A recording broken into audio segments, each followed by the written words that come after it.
NOTACON.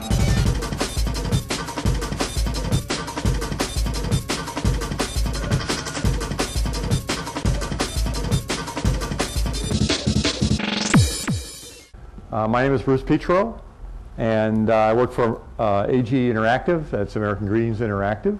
I'm the CTO there. For those of you who don't know what a CTO is, some people think it's Chief Technology Officer. Others say it's clearly too old for what I'm doing. And depending on the day, sometimes it is, I feel like I'm too old for the job. It's a very exciting job. By way of introduction, AG Interactive includes the websites that we have at AmericanGreetings.com, BlueMountain.com. We do websites for Yahoo, for e-greetings. Come on in, have a seat. It's okay. And more recently, we have acquired 2 mobile divisions that will put ringtones and graphics on your mobile phones. If you have Verizon, please go to MIDI ringtones and buy your ringtones. Buy MIDI ringtones. That's one of our properties. It is a very fast-moving business, not that any others are not. And what I hope to do today is give you a little insight into a topic that I think no matter what you are in the field of IT, that you need to have some sensitivity towards. Because if you do, I think you'll be that much further ahead of the rest of the pack. And in these days, I don't know who couldn't benefit from that. So I'm not sure we're going to take the full amount of time, but we are here and I do want to make this interactive. That's why I'm down here on the floor rather than up there on the podium. So please, at any time, if you let me, I'll speak all day. And I don't think you want that. I want this to be interactive as we can. But welcome again.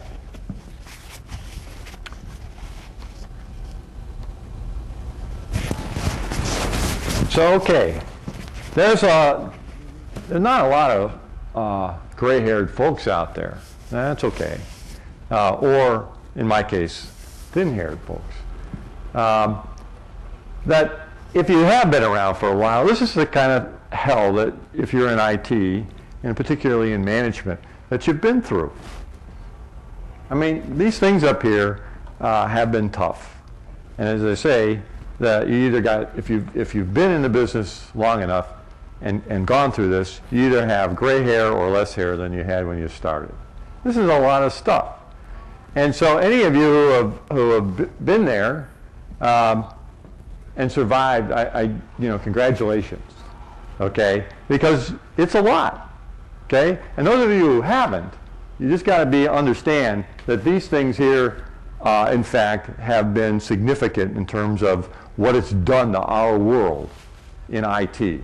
It turned from great expectations, believe me, being with AmericanGreetings.com, it was a great ride up, okay? The whole .com thing, right here in Cleveland, we were riding it up. We were in a building that had lunch brought in, breakfast brought in. You know, we were out in a warehouse. It was really, had all the network stuff running on trays up in the ceiling. It was just like being in San Francisco, man. And so we rode that up. We worked 25 hours a day, 8 days a week, trying to get that stuff out there to be the best. And then the bubble burst. Oh my goodness, that was horrible. So it's a real exciting environment, but it also is one that will provide a lot of challenges. Okay, so meanwhile, while you're confronting all that stuff that was on the previous slide, this stuff happens. You still got to do all this stuff. Now, most of you are most of you in like programming, right? Okay. Well, somebody, if it isn't you, somebody up the food chain is working on all these other things. And interesting thing about this list is that, one, it doesn't seem to change over time. I just picked up Computer World. The most recent edition showed the top 6 things on IT executives, it's pretty much the same list. It's been the same list for the last 10 years or so. So, but it's out there. Somebody's got to do this. And it's assumed that you do these things in any shop today. You got to keep that network up. You got to prove the value, yada, yada, yada. Okay? Somebody's got to do that. Hopefully it's not you. But if you and your group are going to survive to the next paycheck, somebody's got to be working on this stuff. And hopefully they are.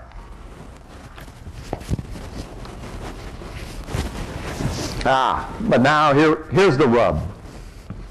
Okay? It's not enough. It's not enough. Today in business, it's all about what have you done for me, not lately, but what are you going to do for me tomorrow? And it's all about innovation. Innovation is the key. And part of what I'm going to try and convince you of here today is that you people in IT have good news and bad news. The good news is that you're going to be affected by this and have an opportunity to actually do something meaningful for whatever company or organization you work for. The bad news is they're going to expect a lot out of you. So today, if you take away anything, I want you to have a little better appreciation for what is likely to be expected of you, and furthermore, what you might be able to do about it to get a jump on that.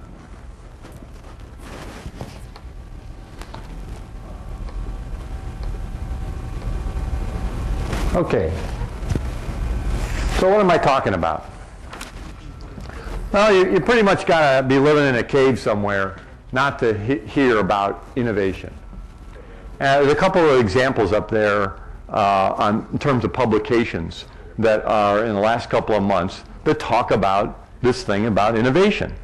And I just had something recently where Boston Consulting Group, I'm going to apologize for reading this because it just came out, recently reported that 500 executives that it surveyed in 47 countries ranked innovation as one of their company's top 3 strategic priorities in 2005.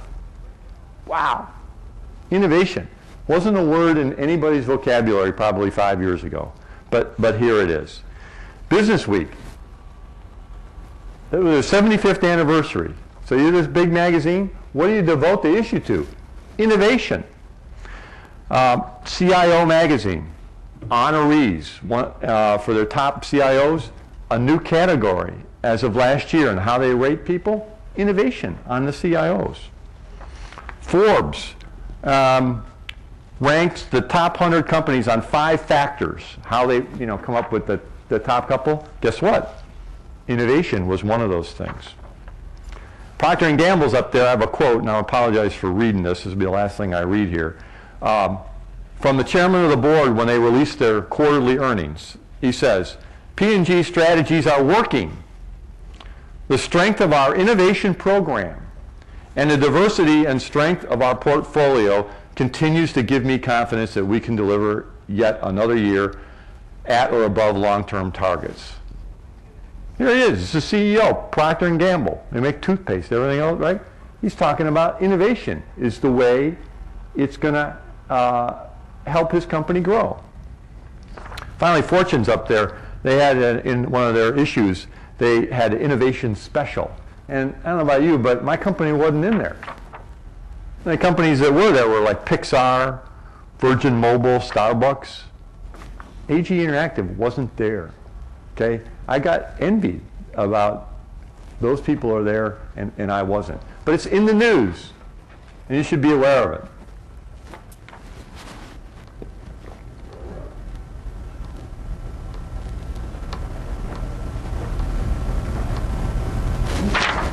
Okay, so what are we talking about? Right? Innovation. Here are a couple of definitions. So I'm not going to read them, because a good presenter doesn't read them. He lets you read them. So I'll tell you my best example of innovation. Last December, my wife, who I love dearly, okay, coerced me to go with her Christmas shopping. I hate it. I hate Christmas shopping. So we're walking through the store. I don't know what it was, Target or something like that. And she's looking at decorations, and I kind of wander off looking for anything that's not related to, you know, the stuff that she's doing. So I come across this device that's for Christmas trees.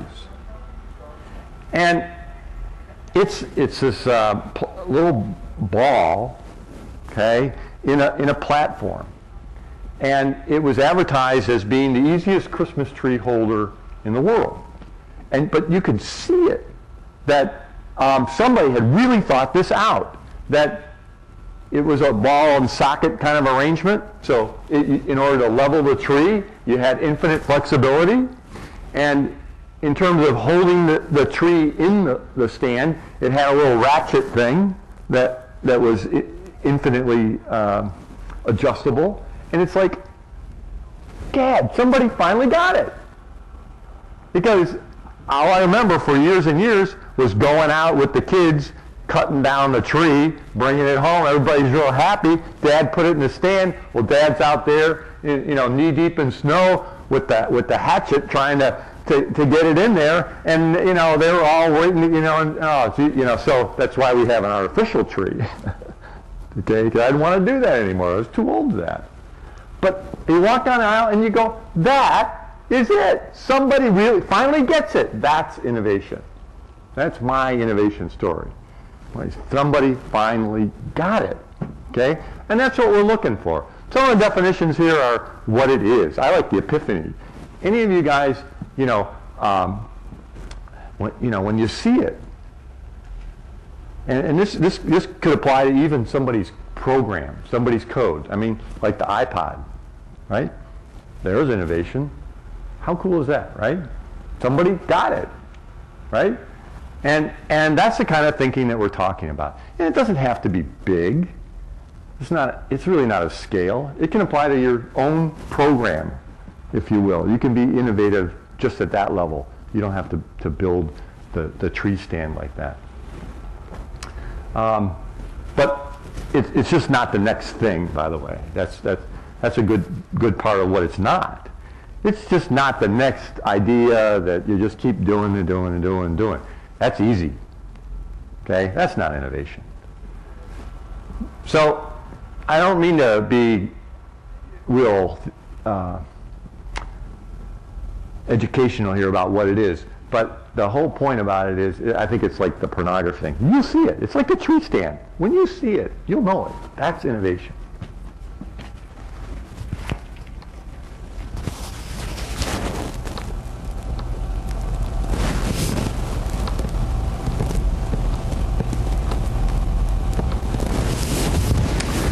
Let me apologize for having to go up there and put the slides up. This was put together assuming I had a remote. Never assume, okay? So there's a couple of problems. These are faced by managers in IT, but it's affected, everybody in IT is affected, because you could be looking at this from a management perspective, or you could be the person affected. Remember in the beginning I told you, if you're in IT and you made it, you've done something right, okay? You could think you're doing something right, all these things right, but there's some problems. And the first one here deals with staff. And this is actually an example I get at work. The good news is I've got a staff now that it's almost 5 years out of the dot-com bubble when it burst. We got rid of all the bad people. We got rid of all the mediocre people. And what we have left are good people and really good people. And they've been with us for, probably on average 5 years now. And that's a great thing, because you all kind of work together. When I say PDB, you know what it is. When I say ABC, you know what it is. I mean, so, we don't have to document a lot, because we all know what it all is. It's a great thing. We're working like a team, right? That's the good news. Okay, what's the bad news? That's what it says up there. we have no expert.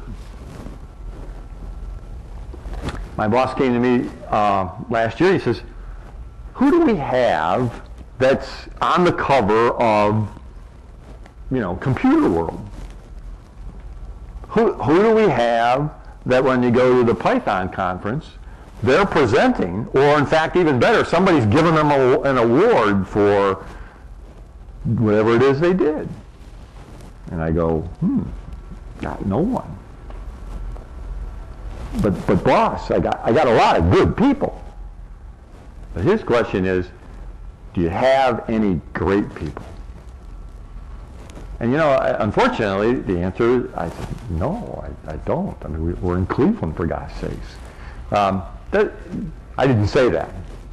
Okay, you can't say that to the CEO. That's almost like the kiss of death.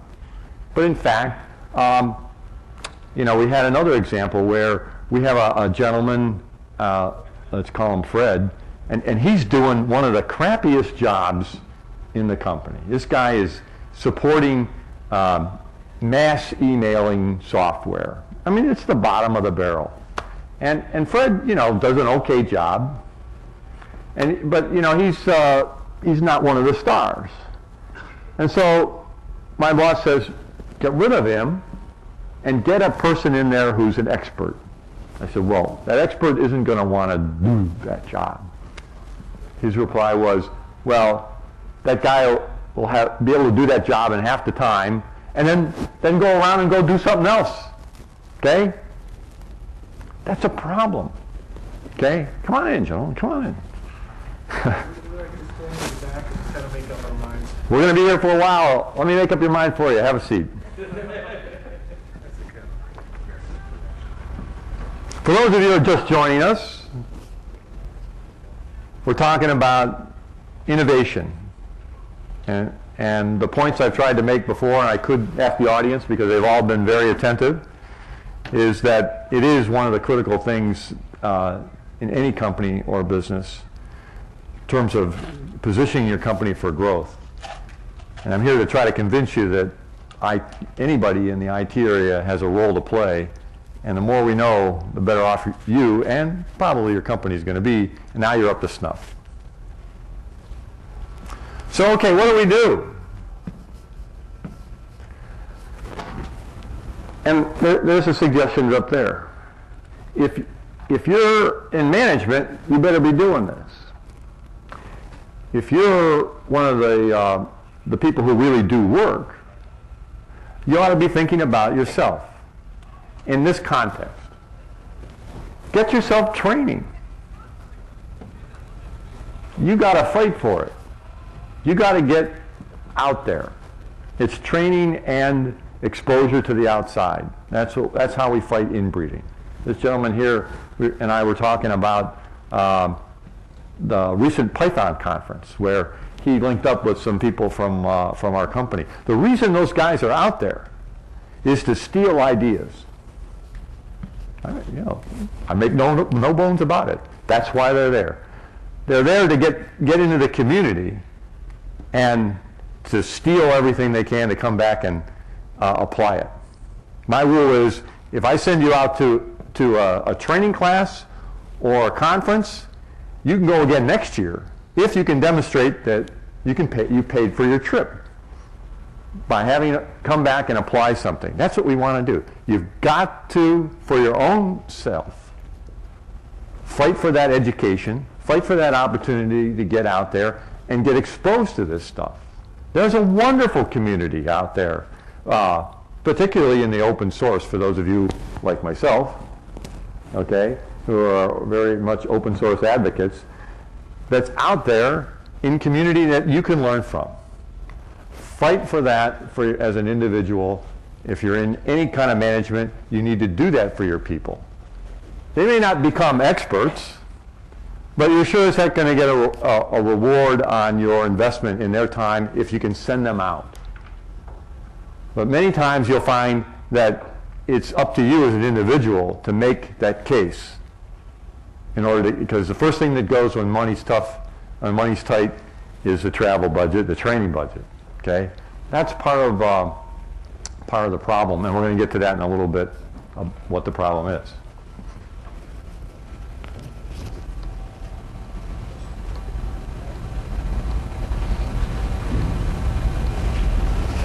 By the way, if you are an A player, okay, an A player is anybody out there to me that is a regional or nationally recognized for something that they do. That is a good thing. How you do that? It's by being innovative. That's my my advice to you. Anybody can be innovative, and as an individual. Okay, so what's next? What's wrong? It's methodology. So this is one of the killers that anybody in management, when they go into a new company, the first thing they usually criticize, other than their predecessor, is the lack of methodology. So they work real hard, and they come up with a methodology. This is your development practices. And so finally, you get to the point where you and your cohorts are all working together, because we all have this approach, right? And since everybody knows what to do, we get a lot done. And you're very effective, because we're churning out the next thing. That's a good thing about having a methodology. Great thing to have. Here's a problem. And it's up there. It's the flexibility. And you don't take risks. You have no incentive to deviate from that methodology. In fact, if you do, you're probably penalized. But it's easy to fall in the trap. You go out, and the larger, I submit to you, the larger the corporation, the more emphasis it will be on a standardized methodology, and deviation from the methodology is discouraged. And what that means is you're going to just do a replication of the thing that the guy did last time. And you're not going to be innovative. It is a kiss of death to innovation. And I can tell you, a little bit of shame, but okay, this is what has happened in where I work. We kind of woke up one day and said, gee, we're real proud of ourselves. We can knock out projects on time, on budget, like nobody else. But we're doing just that, and we're doing it in a way just to get it done. That's a problem. So what do? Well, there's some suggestions up there. When I talk about slow learners, that's a quote from a book that I'll put up a little bit later in the presentation. These people aren't slow from the standpoint that they just don't get it. But these are people who challenge the system. We have a guy whose name is Scott in our organization. Scott is viewed as a gadfly and a gnat, okay? Because he questions everything you want him to do. Now, Scott's only problem is that he does it in a way that makes him, nobody wants to speak with him. You can challenge in a good way and a bad way. Scott's problem is that he doesn't seem to have understood that difference, and so he just is Scott, and nobody wants to talk to him. But Scott is important to the organization, because you know that no matter what you propose, Scott's going to come up with a reason why it won't work. And you want that. You really do, as long as it's done in the right way. But I encourage you to be that person, not be Scott, but be the person that challenges it. That's gonna help you be on the track toward the innovation. Tweak the prioritization rules.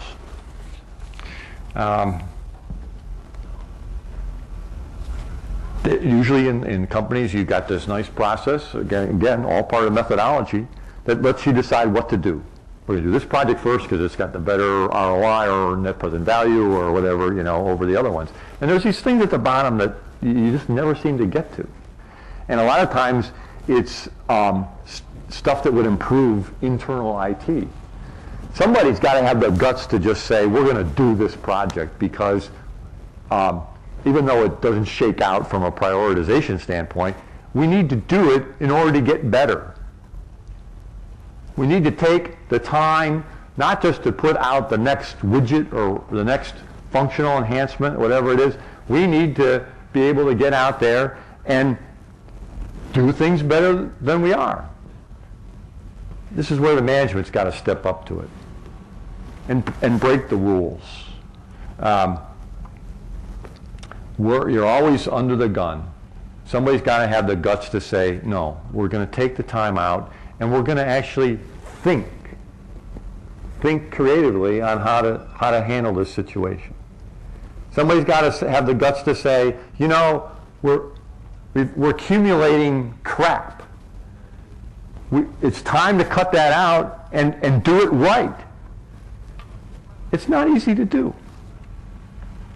It's not easy to do, and that's why there are only very few companies mentioned, like in Forbes, for their top innovative companies, and there's only a couple because only a couple have the guts to do it.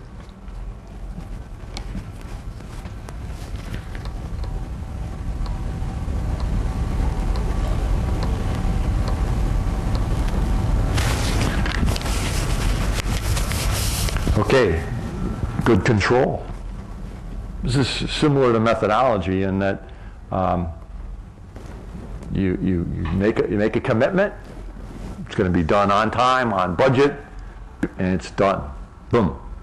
People can count on you to do the right thing. It's not really true.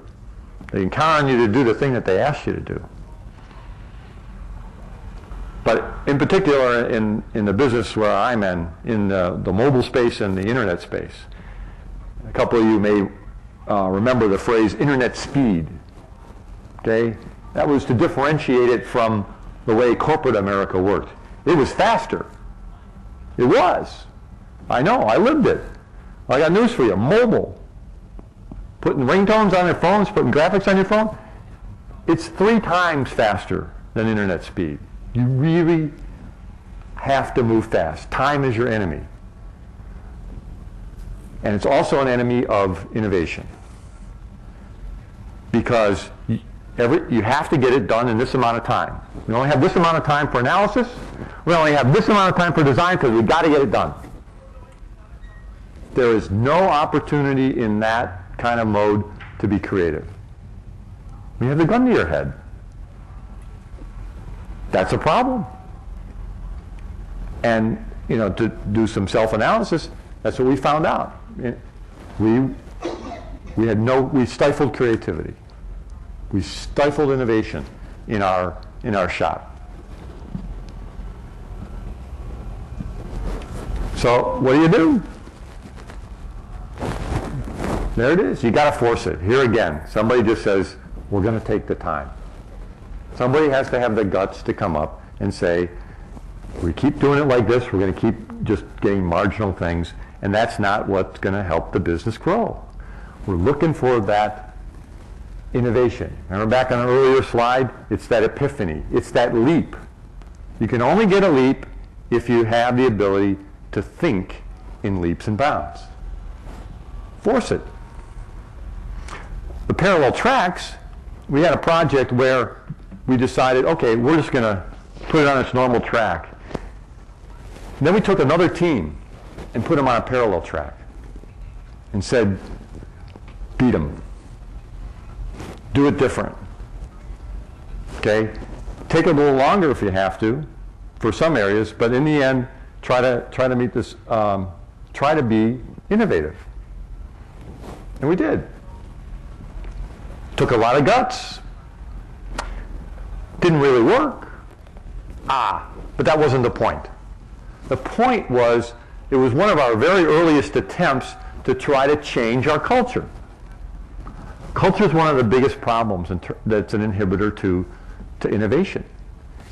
Your bottom line, I don't know here, it's you got to meet the quarter, or the month, or the year. It's always meet something. And innovation is not on that list of something that you got to meet. It takes a lot of guts to be innovative. The uncomfortables are like Scott, but I have another example. I started a new group recently, And one of the things I did was go out and hire a young lady who, from a whole persona, was my complete opposite. He said, why, Bruce, would you do that? Well, because I looked around to all the other staff that I have, and I hired them all, and guess what? They all look like me. Not physically, thank goodness for them. They've got hair, I don't. Okay? But they pretty much are carbon copies of me from a risk-taking standpoint. Because they were under my direction for 5, sometimes 10 years. They are, unfortunately for them, largely influenced by my style. So I said, rather than do what came natural to me, I went out and hired a lady who's the complete opposite. This woman's, she's like my wife. Okay? She spends money like you can't believe. She recently took a trip, and we have a policy at work where if we go overseas, we'll pay for business class, but nobody does that, not even the CEO. We all travel in steerage because it saves money. Well, guess what? Not this lady. Okay? She went business class, and she's out there and just pushing things, and I listen to her ideas, and the first reaction I have is, why would you do this? Got to stop that. Guys, we need her. I need her. I need her perspective. You can't have everybody looking like me. Can't have everybody acting like me. It's because it stifles innovation.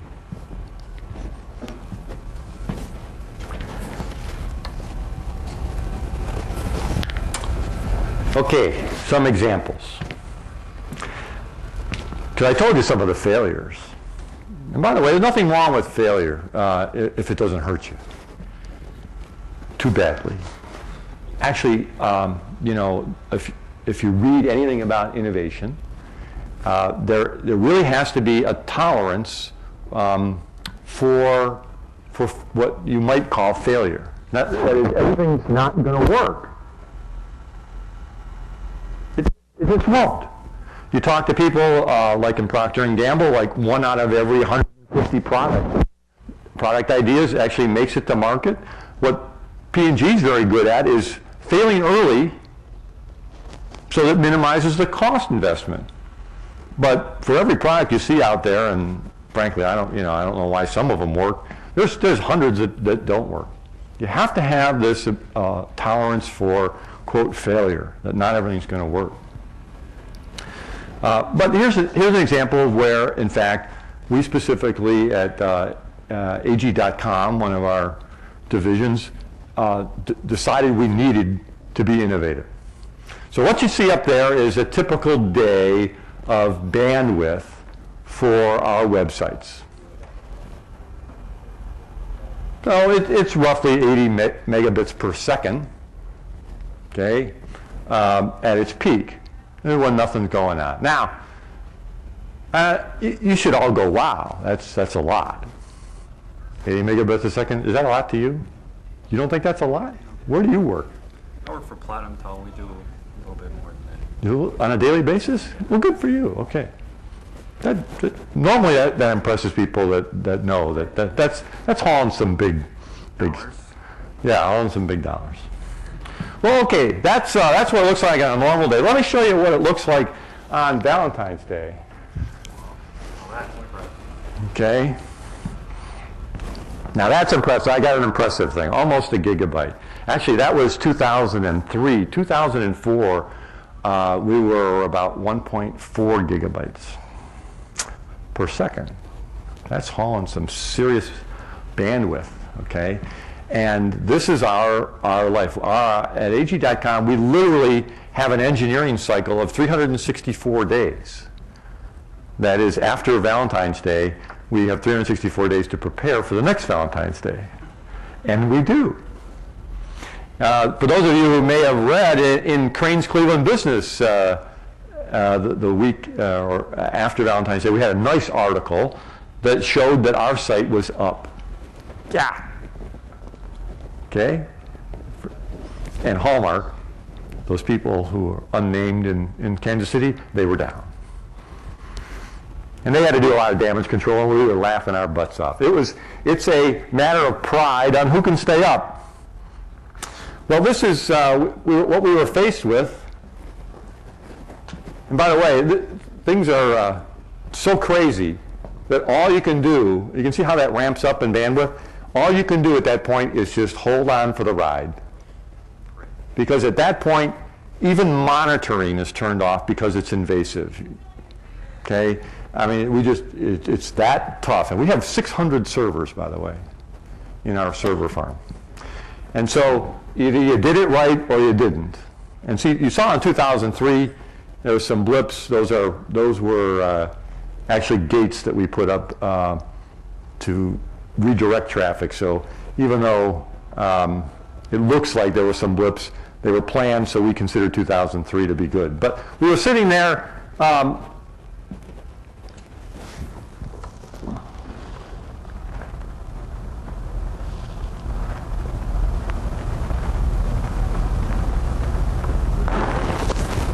Paying ourselves on the back that we made it through 2003 and started into the planning cycle for 2004. And this is what the business told us.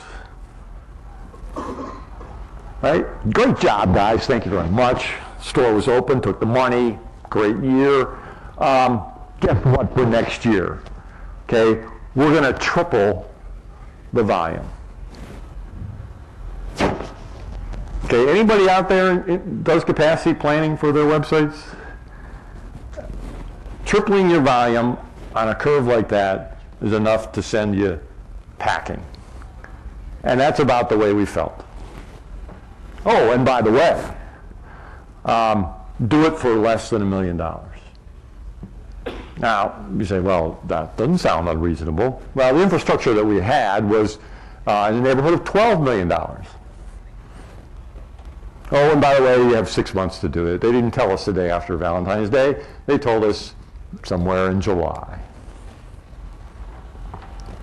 Well, you know, after getting over the initial shock, you know, we went through those 7 stages of dealing with life crisis. We were in denial. We were in denial, and then so we got through those pretty quick. But we basically said, doing what we did in the past ain't gonna work.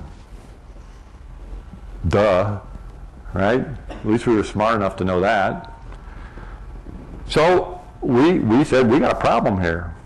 And we better figure out some ways to do this that are totally different from whatever we did before. Otherwise, it ain't gonna work. We finally recognized that, we had to do something different. Now, it took something like this to give us the wake-up call. And it's a very serious wake-up call. So what do we do?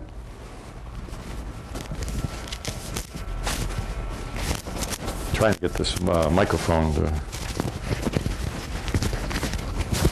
bear with me a moment.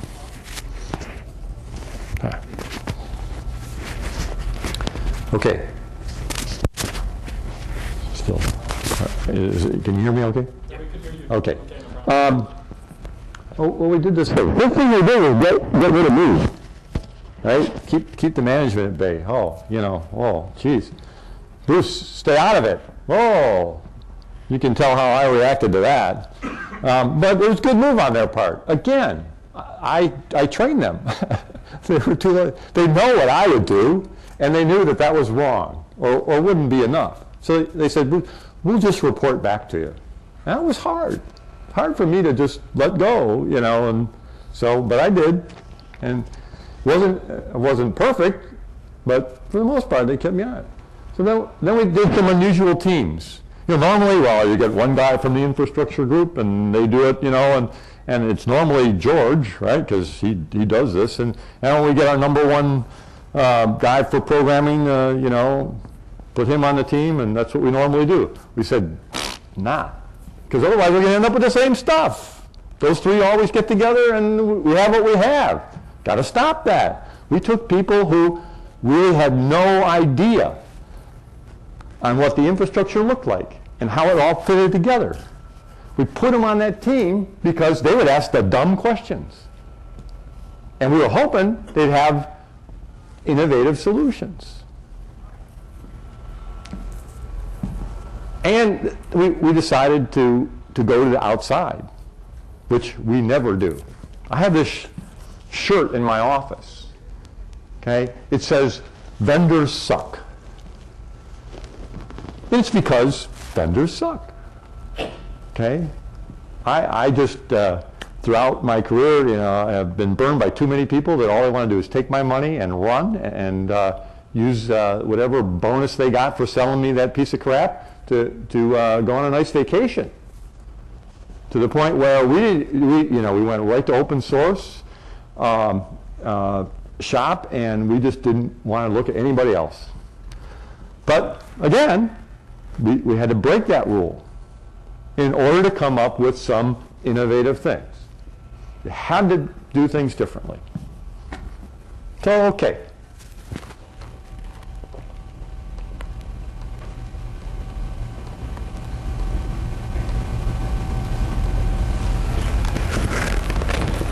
There's what we did. Page caching. We have a dynamic site that, you know, we use this. We have maybe 6 or 7 base pages on our site that display thousands of different products. Well, how do you do that? Well, it's the same. You just dynamically feed it a parameter, right? It's product 1, 2, 3 instead of 2, 3, 4, and it's smart enough to find out where everything is and displays it, right? So every page is dynamic. So somebody said, can't we cache it? I said, how can we cache it? It's dynamic. Well, it turns out if you go out and ask that question to the right people, you will get the right answer. Well, the first people we asked were Oracle. Oracle had a really wonderful solution that for caching pages, and it just so happens that it very quickly was over that $1 million. Okay, so that was out. But then it got us thinking. It got us on a track that said, okay, this can be done. Because in fact, when you come to our site, and we don't know who you are, or if you're like a first-time visitor, or we just don't know anything about you, and you come to bluemountain.com, you get the same page as he does. And an hour later, you get the same page. It's the same page, you know, at least when you start out. Well, there ought to be a way to cache that somehow. Turns out there is. We had lengthy meetings, design meetings with Akamai. And through some very innovative things, they just didn't think it could be done, we ended up making changes to our application such that we could turn a switch at the server level and cache most of the pages. In fact, we were able to cache 70% of the pages on our site. Wow, 70%! 70%! Guys, 70%. That's like buying back, you know, a threefold increase in capacity. Hey, now that's innovation. And again, Akamai, they didn't think it could be done. Our people, Python people, that way, you know, figured it out. Unfortunately, without my help, you know, but they did it. And de-oracleizing, okay, this was an idea by one of our staff who, in a former life, had done some work with MySQL. We said, it's open source, and you know, it's not good. And he says, well, you know, let's just think. He says, aren't there parts of a, you know, aren't there? And by the way, if you know MySQL, it's a great package, and in fact, for read-only applications, it's faster than Oracle. Oracle may not think so, but try it. So, okay, it's faster for read-only. Is there part of our application that is read-only? Why, golly, there is. There really is. In fact, most of the work that's done is retrieval. For every person that sends a card, we serve on the average of 8 pages that are just retrieving data that builds a page. Oh, golly. MySQL does retrieval faster than Oracle, and it's free. How cool is that? Our DBAs, by the way, who were, notice the word were Oracle DBAs didn't believe it. But boy, we ran benchmarks.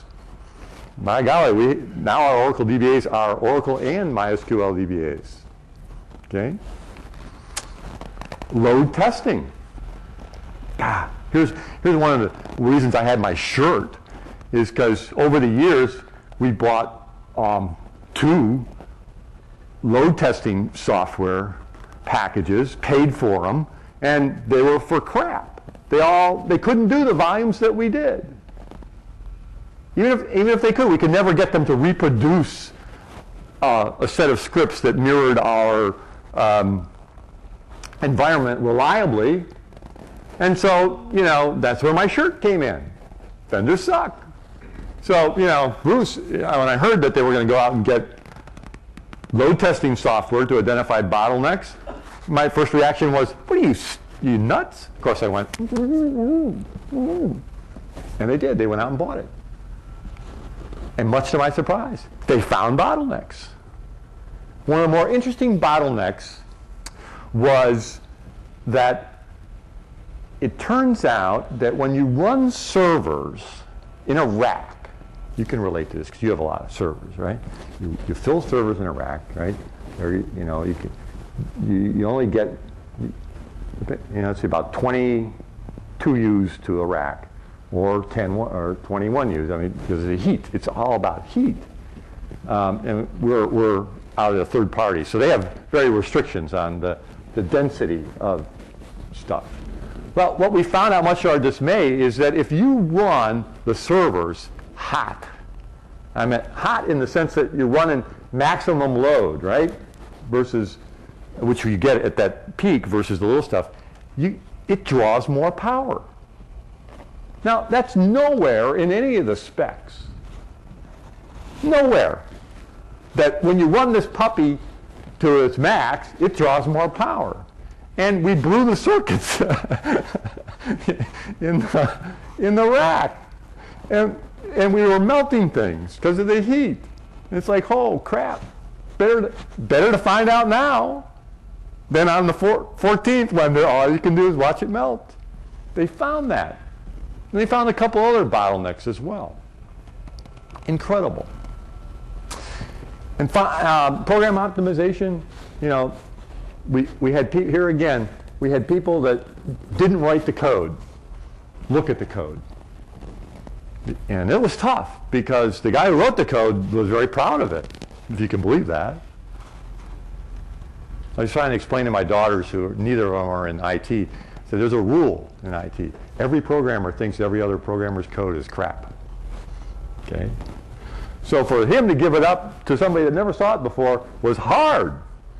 We told him, shut up anyway and do it. And guess what? They found ways to make that thing much more efficient. Just another set of eyes.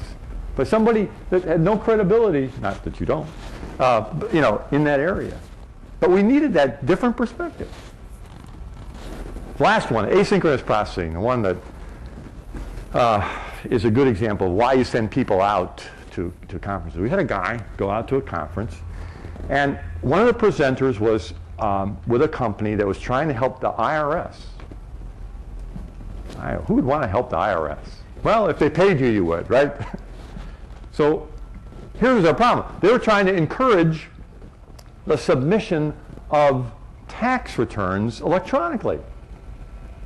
Well, remember my graph about the peak on the 14th of February? Guess what it looks like for the IRS on April 14th? The same thing. This guy had the same problem. So here's one of my staff out in the audience going, at least I'm not alone. But this guy had an answer.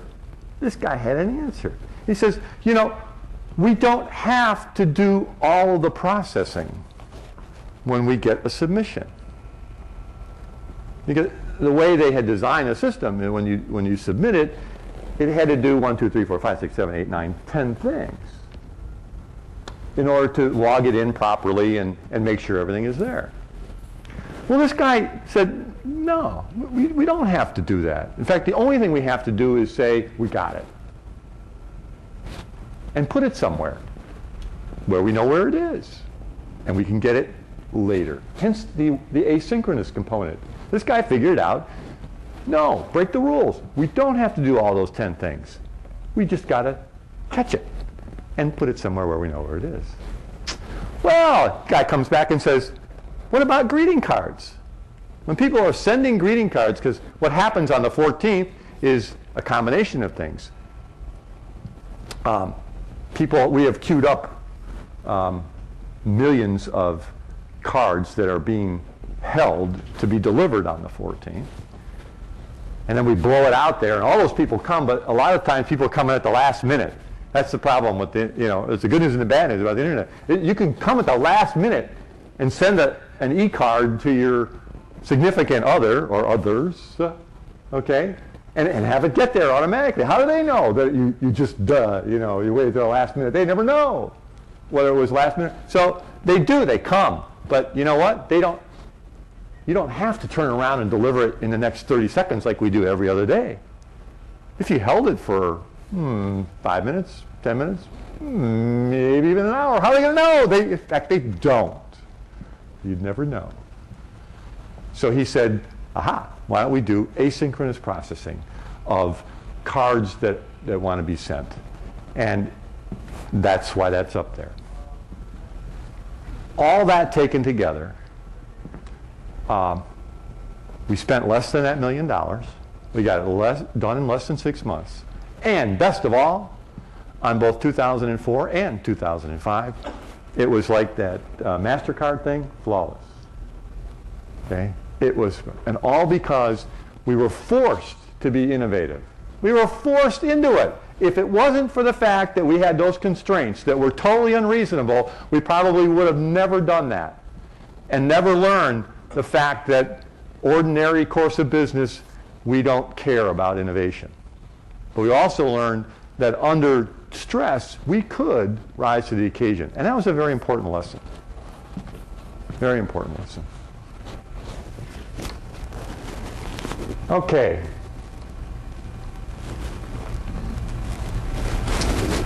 So, like I told you, we didn't do everything right.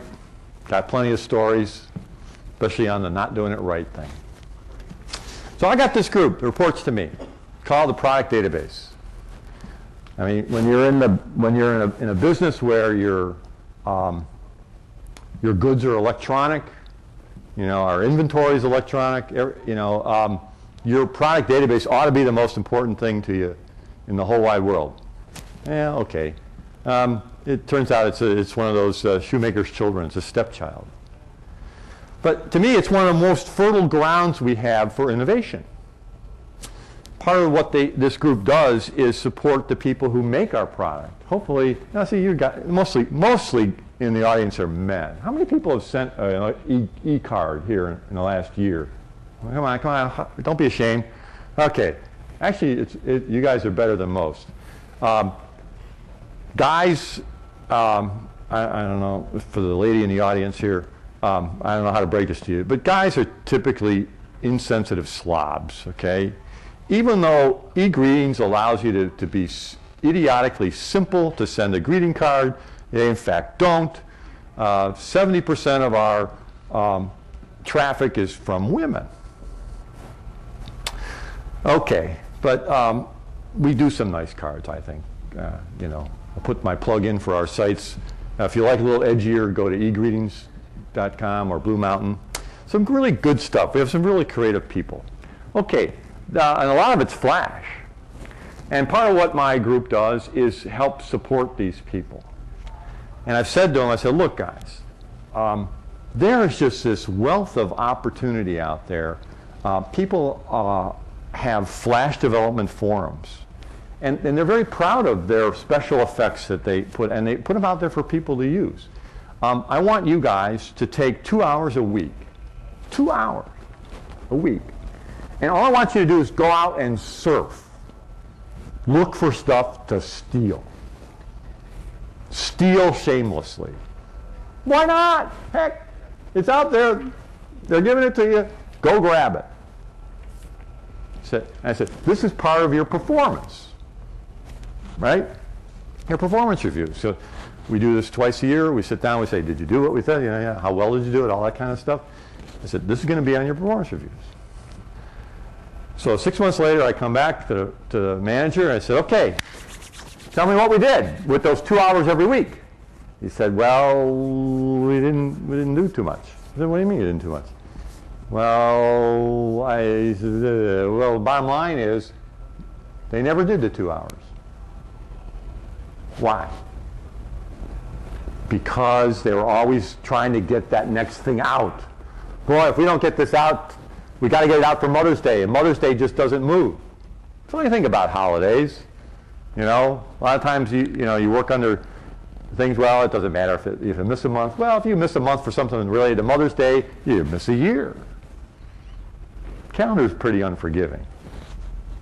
So it was always, well, if it wasn't Mother's Day, it was Father's Day. If it wasn't Father's Day, it was Halloween. And it just never ended. They never got to it. So at the end, it's like you got a 0 for that, man. And why? It's because we failed. It wasn't part of our anatomy. Now, what a sad thing that is, okay? That you can't take 2 hours a week out of somebody's time to just let them go. And it just, we failed. And this gets into, innovation. If, why innovation fails? Why aren't companies innovative? Why aren't there more people fighting to be the number 1, 2, 3, 4, 5 in Business Week or Forbes or whatever and from innovation? It's because it's not part of the genetic makeup or the anatomy of a company. Particularly one that's always focused on meeting a month, meeting a quarter, making a year. Okay? And that was our problem. Another failure.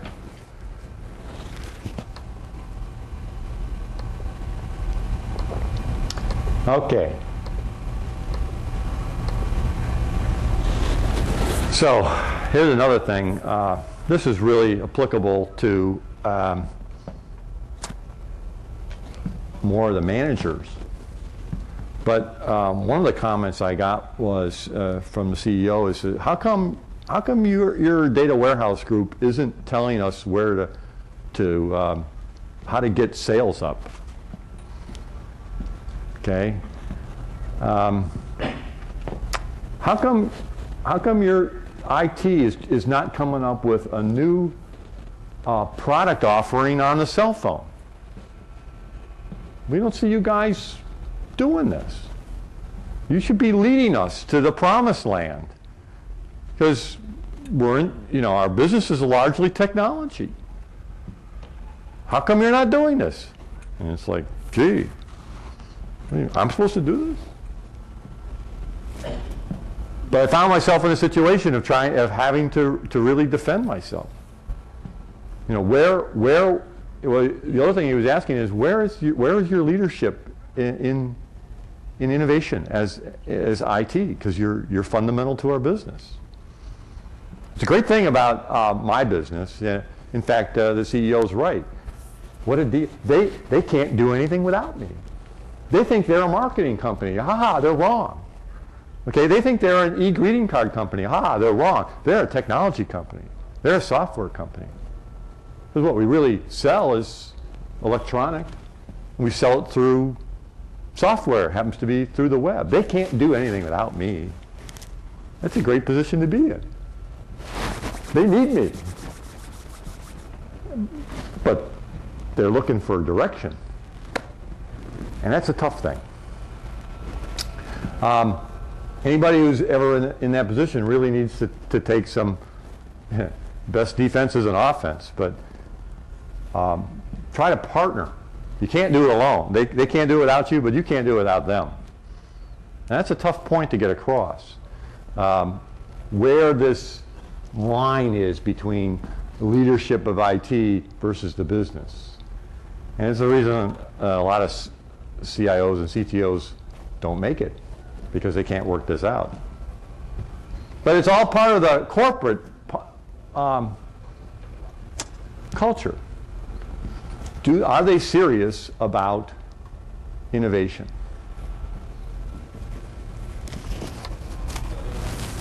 So what can you do? And again, this is meant to be applicable to anybody here, okay? Whether you're an individual or a manager or what, okay? We talked about people. You as a person, as an individual, you should be trying to be that person with that different perspective. Fight for that training. Fight for that trip to that conference. Get you out there. Fight for the time, those 2 hours a week, to do that surfing, to become familiar with the message boards. There's other people out there doing stuff. Steal shamelessly.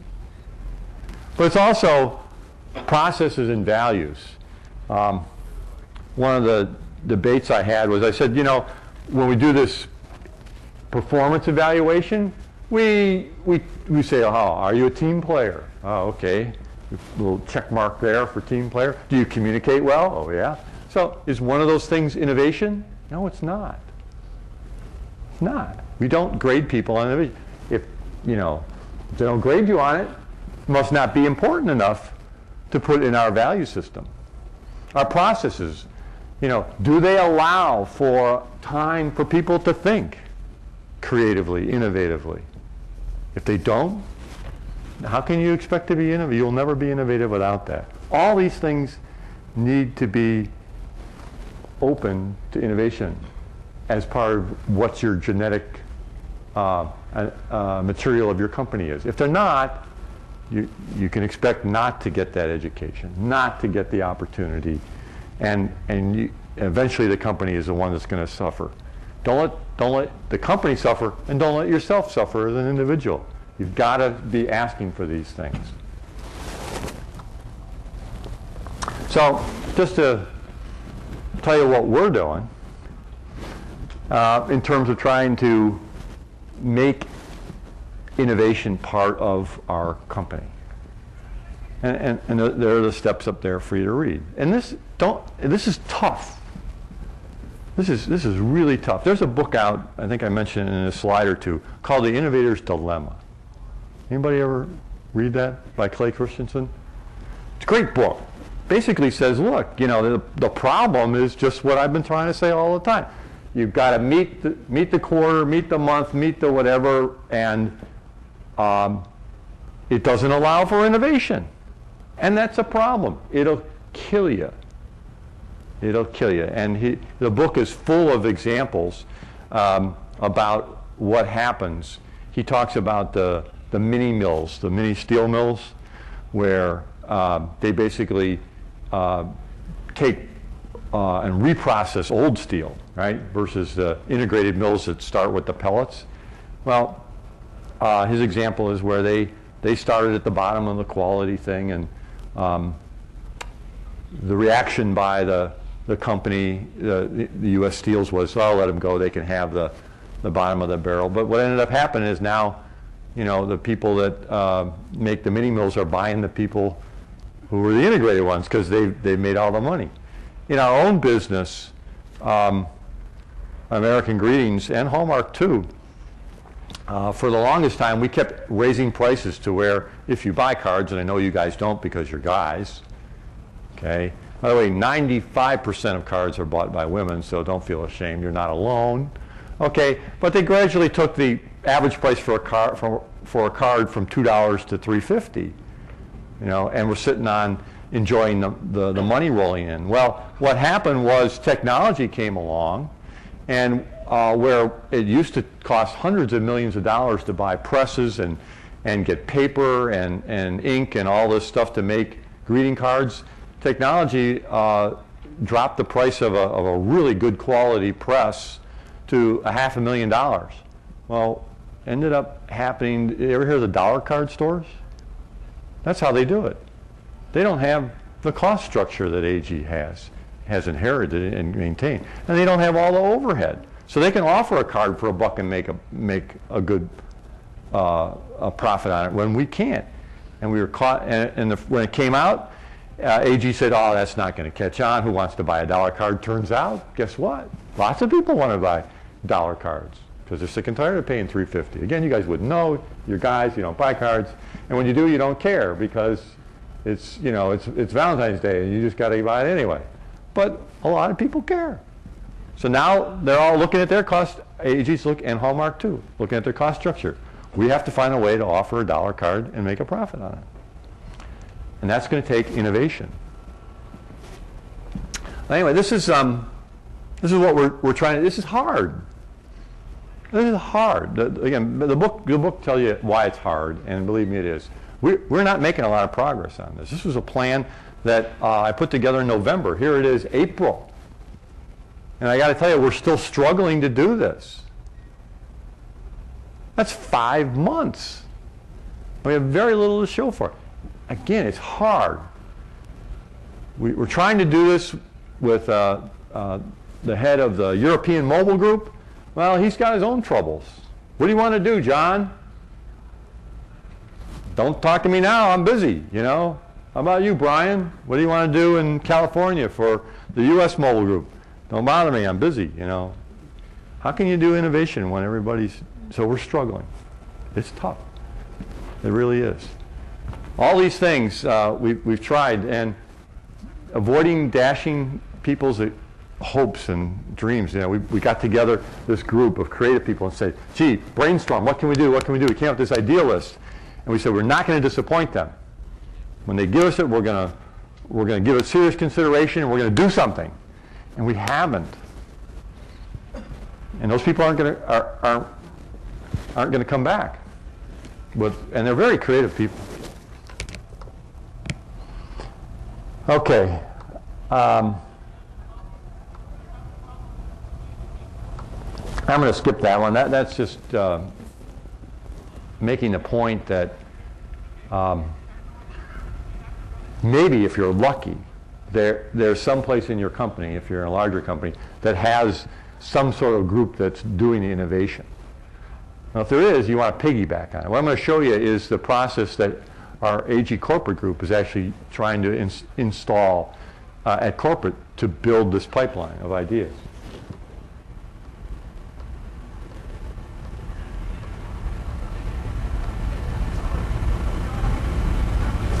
There it is. It's a great thing about working for like a card company. They're very colorful things, you know, and they're very creative when it comes to it. I mean, look at that. Get the story, get the idea, get it started, makes you want to just get going, right? I mean, clever. I mean, I didn't have to create that.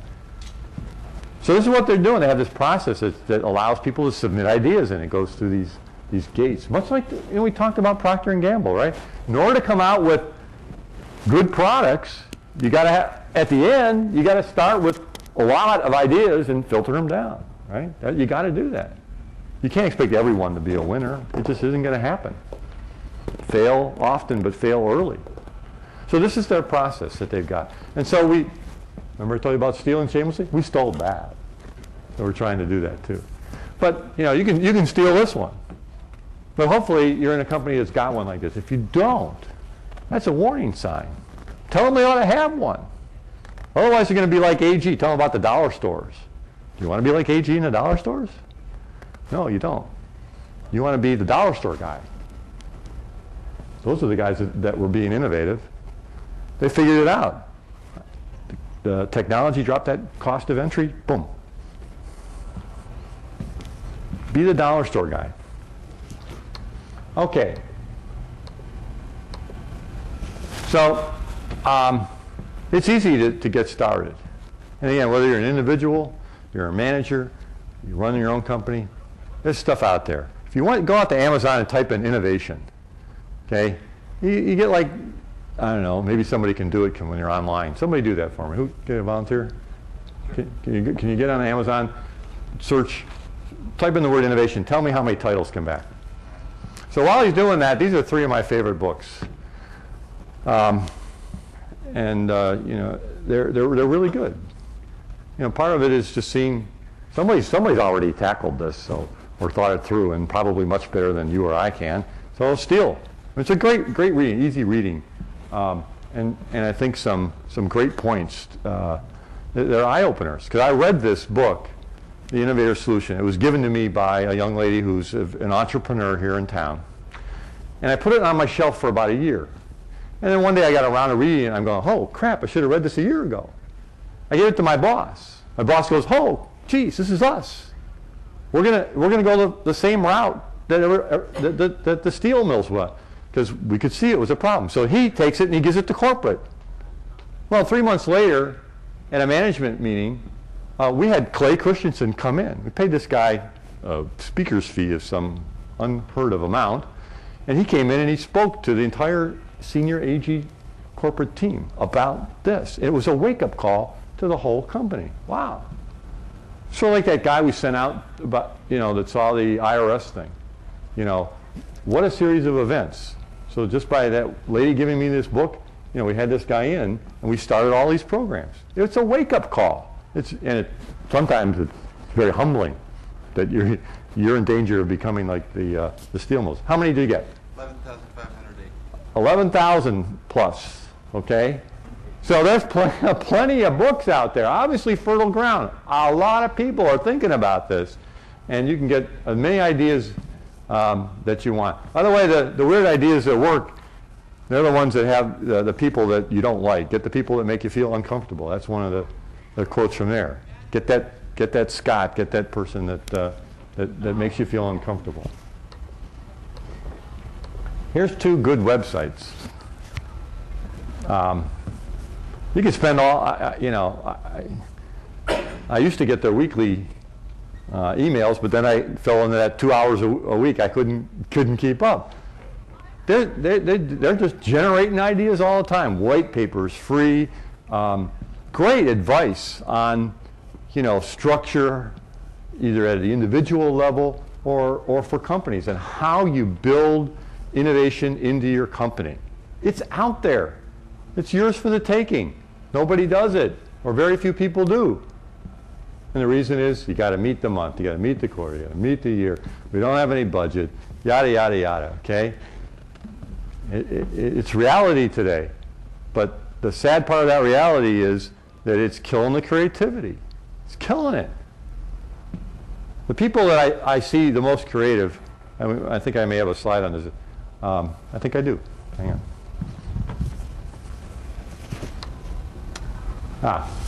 Part of what I stole this last week from one of those websites was this. Innovation DNA. Oh, how cool. Somebody puts it in a framework like that. And he talks about all this stuff. Leadership, again, it's a nice structure.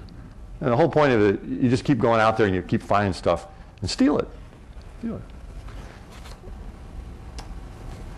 I love these guys.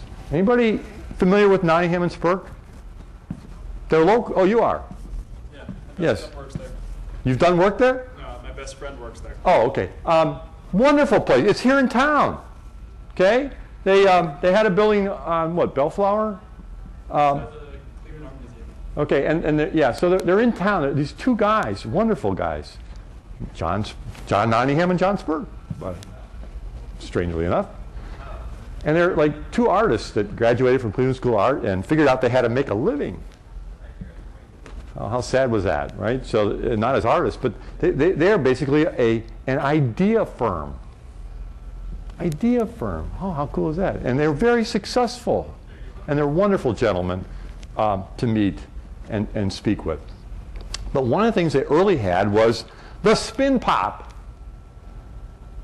Now, how 2 artists came up with the spin pop, I have no idea. But they basically figured out by that they could go out to China and for pennies come up with this assembly that allowed them to rotate something with a battery, and they put a lollipop on it, and they sold it, and sold millions. Millions. Now, what a great thing. Had nothing that ever suggested that would be an area of interest to kids. It was novel, and so they made a lot of money. So they're sitting around one day going, okay, we have mastered the art of outsourcing little mechanical projects to China for pennies, and basically the spin pop allowed you to spin. So what can we do with that? Well, that's the next slide here. Next item here.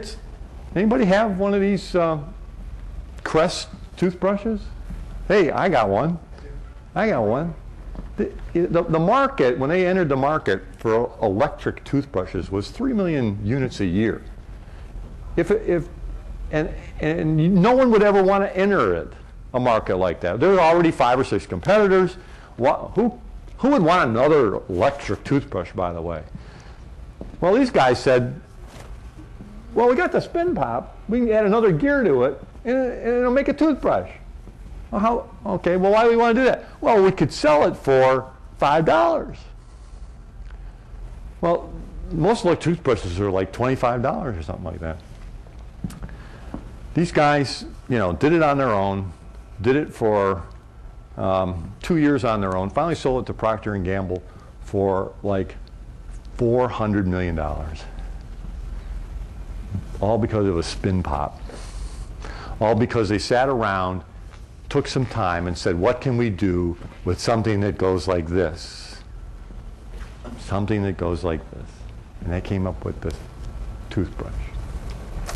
It's a great thing. The last thing on here is something I think is even cooler. Remember the story about the Christmas tree? By the way, Nottingham and Spurk designed that. They also designed this. Anybody buy the Dutch Boy thing? Anybody? Okay, here's the story. A couple years ago, Sherwin-Williams had a new CEO. And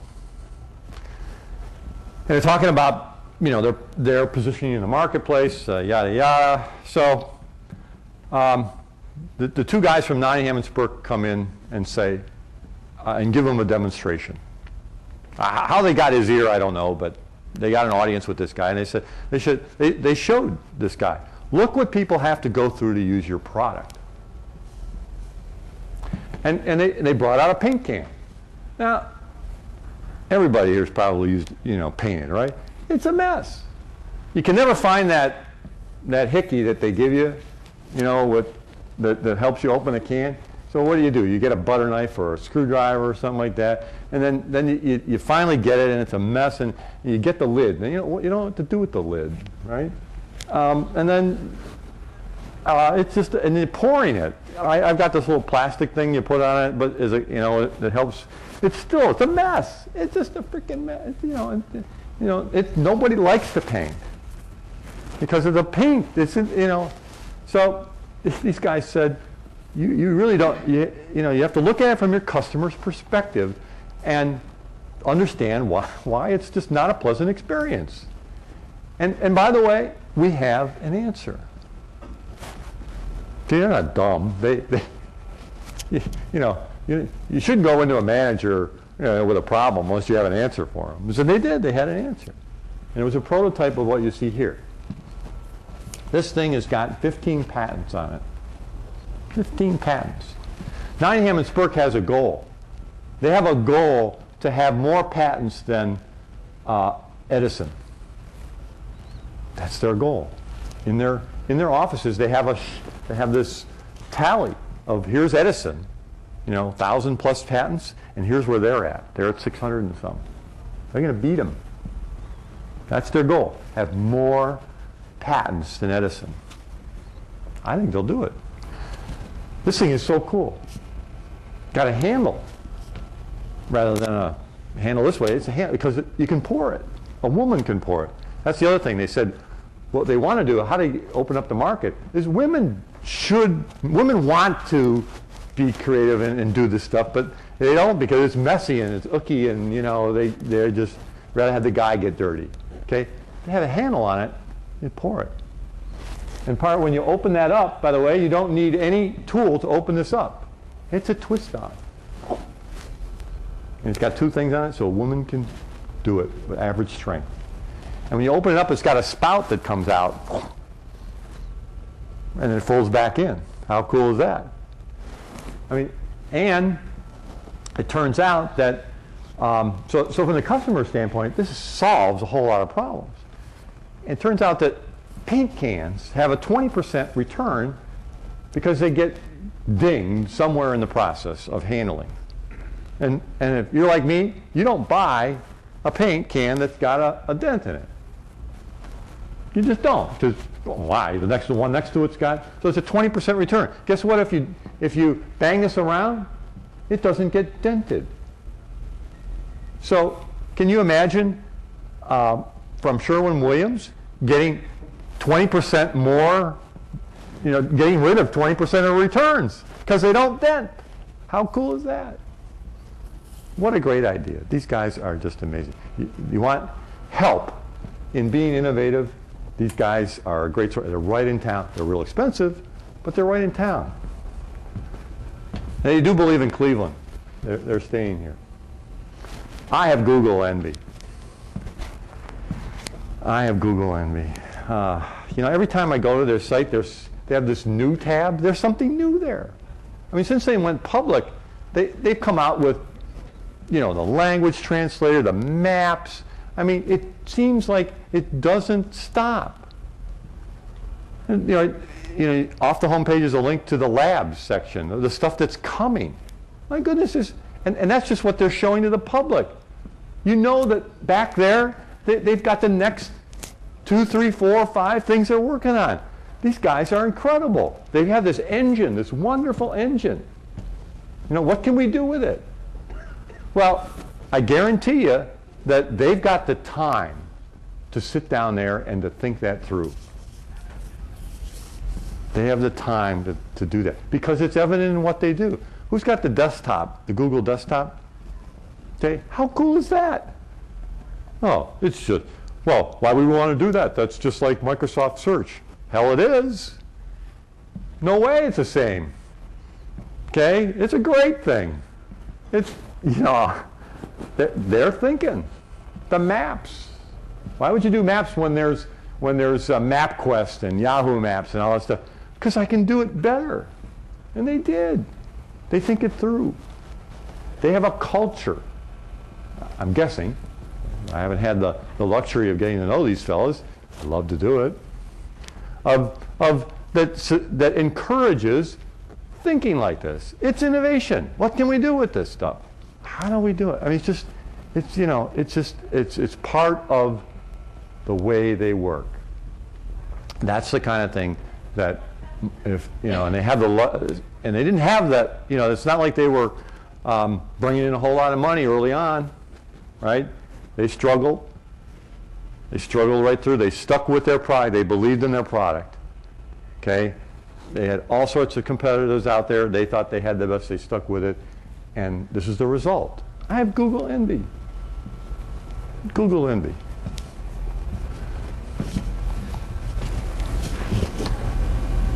So, okay.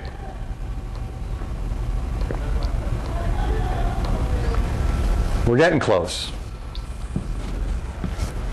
Close to the end. You guys have been very patient. Thank you. So this is kind of the summary. You need to take away something. Petro's been up here for almost an hour and a half, been babbling around. I told you, if you let me talk, I will, and I have. So, time to get some takeaways. Make it worth your while for sitting here, giving up part of your afternoon. This is really your wake-up call. Remember I told you it took us that perfect storm project to let us know we had a problem. Not only as a company, but even as an individual level. Okay? Personally, I have done some things that you could say for myself. I like to think the company will benefit as well. But I went out and fought for some things, and I got them, and hopefully it's going to pay off. But this is I hope out of all this you're sensitized to this innovation thing. It's real. Okay? If you're in a company that it's not real, then you better start asking why it's not. So this is your wake-up call, your call to action as an individual, and if you're in any kind of management position, as a manager, to take some of these steps. Figure out, do something, man. And I don't care what it is. And it's going to be different for you, or you, or you. That's okay. But by golly, do something for either yourself and the company after you leave here. Think about this. I've given you all the roadmaps and the hints. It's easy. And go back to Amazon, right? Plenty of books there. You can start with IT. IT is great. You're in this business because you are creative people. It's a cool business. Okay? There isn't a greater opportunity to put yourself into a product on a continuing basis that I can think of. You know, I got the invitation from my undergraduate for the 30th year reunion. I'm thinking, oh my goodness, it couldn't have been that many years. But in fact, it's been a great 30 years. And it's even a greater time now for you to be out there and being part of IT. You can be innovative in IT, have the opportunity to make a difference more than anybody else. It's a great place. Neither of my daughters I can convince of that because they see the hours I put in, but it's because I love it. I'm sure you guys do too. And this whole thing, the last thing about a journey rather than a destination. It is. It's not easy. You can see I've failed several times trying to put innovation either into a group or a company. It's not easy.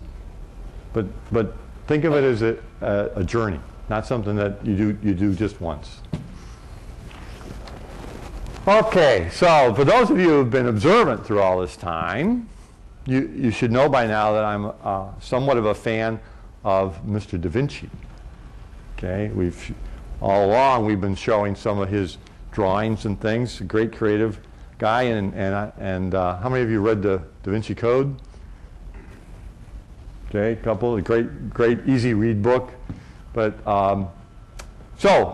if you've been real attentive, you've been noticing all along the bottom of each slide are a series of roses. And so, in fact, it is a code. And for anybody, Paul's got the presentation up on the web, so you can grab it. And so anybody who can break the code and email me the answer on what it is, I will get you a year's free subscription to any one of our sites, eGreetings, Blue Mountain, or American Greetings. And so there's a summary of all the pages.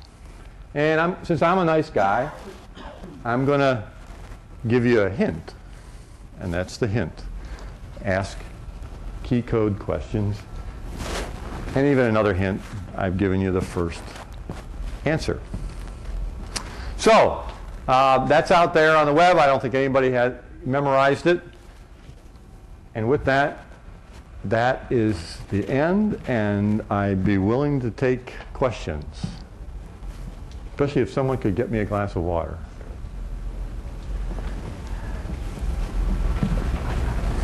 Yes, sir.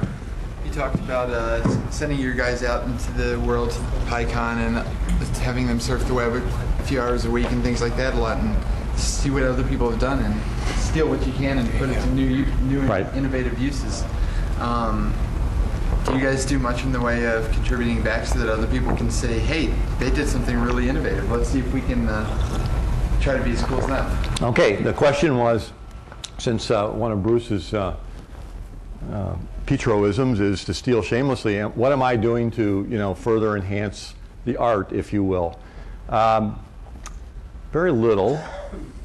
And other than going on the road like this, trying to participate seriously. We do have people that are active in the Linux community. In fact, I just gave one of our staff members the okay to publish into an open forum one of our products that he'd been working on. This has to do with configuration management. I can't remember the name of the tool, but there's an open source engine out there that he made additions to, so we did publish that. Another one of our staff is very active in Linux. We encourage him to publish. We are getting active in Python. So quite seriously, we are doing a little bit of that, and it's only recently I think we have something worthwhile, and so we are making it a point to, in fact, contribute. Yes, sir. You're looking into doing e-greetings via cell phones, correct? I'm sorry, what was it? You're looking to doing greeting cards via cell phones, Yes. correct? Can I give you some advice? Sure. Start with Sprint. Okay. The question was, am I looking to put greeting cards on cell phones? I said yes. His recommendation was start with Sprint. You familiar with 3G Upload? Yes. Okay, 3G Upload, I know the guys there that actually started that business, great group of guys. They run an interesting site, 3gupload.com. They push product to most phones. I love those guys, and I have a lot of admiration. We are actually working with Sprint more through a front door rather than a back door. Those guys actually hacked in and don't share any revenue with Sprint, which is okay. I mean, you don't have to because the hack is somewhat well known. Being a Fortune 500 company, we don't operate like that. But we actually have graphics on Sprint. So we're going through the front door rather than the back door. But thank you. Yes, sir. You had a question. On the question of what do you give back, don't forget your contribution in being stolen from. Is being what? Yours, of other people stealing from yours the way you do from theirs. Well, I say stealing in a tongue-in-cheek. You have to understand. There are a lot of. I'm an open source. I wouldn't say fanatic, but very much in favor of it. And part of that is giving back and contributing to it. And we're very much in tune with that. Very much so. Yes, sir. Question. With only with men not buying greeting cards, or only 10% of us, what innovation opportunities are there to change that? Okay, the question or statement was, Bruce, geez, the men are insensitive clods, don't buy a lot of greeting cards. What opportunities are there from an innovation standpoint to capture them? I would love to have you come back to the office with me because I'm the lone voice in the wilderness saying that this can be cracked.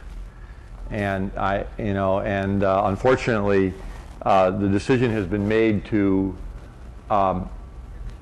take advantage of the fact that women do, and to not ignore the men, but put them on a second priority, since it seems to be a second priority for men.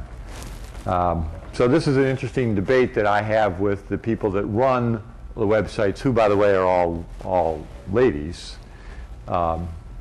Seems that the men tend to do the technology and the women tend to do the marketing. So I believe there are ways to do it. At the moment, we're not pursuing them as a company. And it leaves the door open for some innovative person to do that. And I've made that very point. Okay? One of the things you'll learn in Christensen's book on his advice for innovation is find people that have a need that are underserved, that their needs are not being met. I've told the lady running it, it says, the reason you can't, you don't agree with me is because, no disrespect, you're not a guy. Okay? I know what it would take, and I gave her examples of what it would be to be idiot-proof for a guy for a greeting card site. But that is a problem, and it's an opportunity for somebody who's innovative to say, I know how to get to guys. Because guys only like two things, okay? If it's not sexy or funny, that's the one category, or I got to do something nice because it's Valentine's Day. That's the only two things we care about, okay? And we're really easy, I tell them, we're really easy to figure out. There's only two modes we operate in. Beer and naked women, or we got to give a nice card. I mean, either way, So it's in whatever that is for us. Again, Christensen says it's underserved. That's your growth. Look for a market that's underserved, that's not being served well, and that's where you get growth. More questions. More questions. Any questions? No questions. Okay. Yeah, have one more here. Is your servers all in one spot, or did you spread them out and distribute the load? Question was, Bruce, you got 600 servers. Are they all in one spot, or did you split them apart? Well, the answer is they're all in one spot. The reason that we used to have them in 2 spots, but back when the bubble burst, in addition to 5 rounds of layoffs and cutting everything to bone, we went to 1. So things are better now. Why are we still in 1 spot? Well, it's a good spot.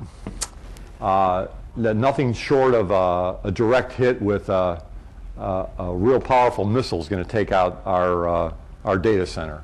And in the 5 years we've been there, they've only had 1 problem for 30 minutes, and that's because it's a human error rather than anything else. So our view is that for the price to make it redundant somewhere, it's at this point not worth it. Although we are looking at that again, and interesting you bring that up, because the challenge for that project about how to economically split our farm is a project that we have for 2005, and we're going to be innovative in our solutions for that. That's the only way we're going to do it. But we currently have it all in 1 spot, and I can tell you where. Yes, sir. You mentioned your data center was only been down for 30 minutes. Was that when they did the load testing? Oh no, I'm talking the facility itself. I'm just joking with you. The facility itself. Earlier in your presentation, you were talking about your group of people buying load testing software. Oh yeah. And the blade servers and Yeah. stuff like that. Well, we during the load testing, we as soon as that happened, we tripped some other things, and we were okay. Nobody ever knew. Okay, we do our load testing at like 2:30, 3:30 at night. Not a lot of people sending greeting cards, as you can imagine, even on West Coast time with a delay.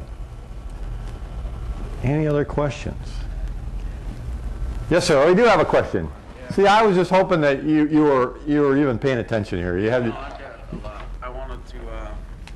It's kind of a little different, but as the CTO for the company, I was wondering the management style that you found that worked within, or any of the management styles that were used with the other. I don't know how the structure within your department goes, but just the styles that are used, and whether it's more of a hands-on type of approach, I don't know, encouragement, how it goes, and how the other managers might react to the different people in the department, how they interact, how it's used. I mean, I've heard a few things about, especially in the CTO position, whether or not you would even say want somebody who's technically inclined in that kind of a position, because they might think too technically for such an executive position. Mm-hmm. But I mean, I was just wondering about your experience in the matter and how those kind of things play into each other. Okay, this doesn't have too much to do with innovation, but I'll take it anyway. The question was, as a CTO, what kind of style do you have, and what's your experience in style? And I'll be honest with you, the CTO position was created in January of 2004, so I'm fairly new to this, and our company is fairly new to it. The reason the CTO position was instituted is because we went from a company with just basically 1 product line, which was e-greetings, to a company that has 4. And in each of our divisions, the .com being one of them, we have an independent group of IT people. So I went from being the CIO of a single product company to a CTO that's got 4 divisions reporting to him. His question was, do they want a technical person there, or do they really want a business person because it's at that high level? Our total company is only about 270 people, so it's not like our corporate brethren where they have several tens of thousands, and their IT group is 350. So it's a little bit more personal. I mean, I know clearly all the IT people by name, and it's not as hands-off as you might think. I've grown up knowing the technology and building things, although thank goodness for all the consumers I don't program anymore. Don't think I could. So I guess the answer is we're still trying to figure it out. And the reality is that it will change. Our business, I mentioned that mobile speed is 3 times that of internet speed. Everything changes in your business model, your business itself, your organization changes. Don't be surprised a year from now I'm not here. And that's not a failure on my part or anything. It's just we don't know what we need. So we're trying to figure it all out. If I get an answer that lasts more than a month, I'll give you a call. Right. My personal style is one of encouragement and development of people. You saw how effective they were without me. That's as hard as that is to do. It really works. It really works. Anything else, folks? Okay, now you have on the website, you can pull that presentation down. You crack the Petro code. You get a year subscription to any one of our websites, eGreetings, Blue Mountain, or ag.com. I'll take care of you. And I want to thank you for being patient. Thank you for coming, taking time out of what I'm sure is a busy day. My hope is that at the conclusion of this, you really got some message out of here, something that you can take away, apply either in your personal life or to your company. It'll either benefit you as a person or your company in the future. And I do sincerely want to thank you for your attention. Thank you.